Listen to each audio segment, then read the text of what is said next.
مدحوينها جمهورية الفدرال كالصوماليا مدن حسن شيخ محمود قدوميها قولها شعبك هذا المدولي برايم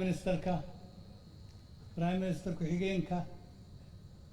لبدي قدومية هجامنا أي دور الشدي تلكن قدومياشا قديدي دور الشدا قدوميها قدقي فدرالك هي قدوميه خلافات iyo dhammaan xubnaha labada gole ee baarlamaanka federaalka Soomaaliya ee jooga iyo xukuumadda wixii ka jooga dadweynaha Soomaaliyeed ee sharafta leh fanaaniinta kala duwan ee halkan inagu madadaalinayay ee fikradaha fiican inoo soo jeediyay iyo dadweynaha oo dhan aad iyo aad baan u salaamaya salaan kadib waxaan filayaa hadda khudbo dheeroon halka ka jeedinayaa ma jirto waa hal eray waxaan odhanayaa waynu sheegnay dhibaatooyinkii ina soo maray ee muddo soo taagnaa dhibaatooyinkaa waa ka gudubnay oo maanta waxaynu dhisannay haykalkii dowladeed oo madaxweynihii oo ugu horeeya la doortay iyo baarlamaankii oo la doortay waxa inoo haray waxa weeye xukuumaddii oo aynu dhammaystirno waxaan leeyahay oo keliya dib yaynaanu noqonin ee hore aan u soconno dib yaynaanu noqonin ee hore aynu u soconno oo ha noqoto anigoo hal eray waan aaminsanahay waxaan aaminsanahay de kolley qabaa'il baynu nahay laakiin qabaa'il dawlo intaynu ku dhisayno dawlo ma noqonayno waxaynu u baahan nahay iyadoo qabaa'ilka nafteeda lagu dhisaayo waayo dabcan dadkii baa sidaa u kooban laakiin qabiil weliba wuu leeyahay qof aqoon leh garanaya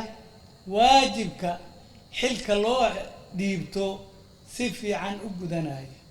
leeyahay kolkaan sidaa leeyahay oon leeyahay qabiil intaynu wax ku dhisayno dawlad noqon mayno waxaan leeyahay dadkii munaasabka ahaa lama geynayo leesh qabiil raggu waa 100 leh dumarkuna waa 50 leh ma kala fiicna oo kulligood waa isku qiimahaasay taagan yihiin kolkaa marka laga hadlayo dee reer hebel kolkaynu nidhaahno waxay keenayaan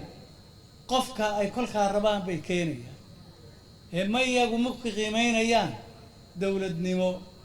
iyo waxtarka halkaas lama raadinaye hebel la jecel yahay ayaa la keenaya sidaa la ajligeed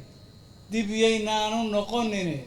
hore aan u soconno halka fanaaniintu waxayna yidhaahdeen taariikhdu dadkay bartaa doraad waxay faleen cidna ma diido cidna ma doorto oo taa micnaheedu waa maxay taariikhda la soo maray haddii taariikhna waa la soo mari karaa in laga digtoonaado laga fogaado taariikhda la soo maray waa fiicnaan kartaa in la isticmaalo horena loo mariyo weeye taa fiican sidaa la ajligeed madaxweyne xasan sheekh maxamed waxaan 100% hubaa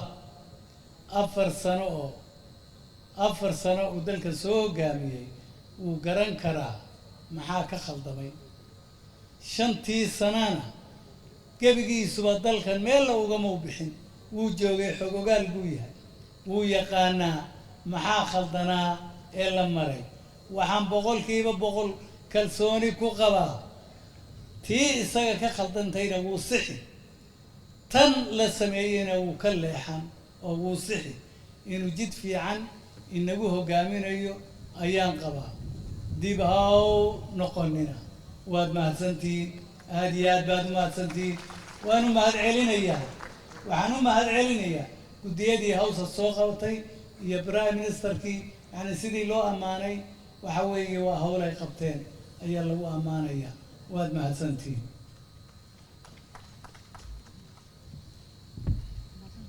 ما تسلم ومهتنها قدوميها قبل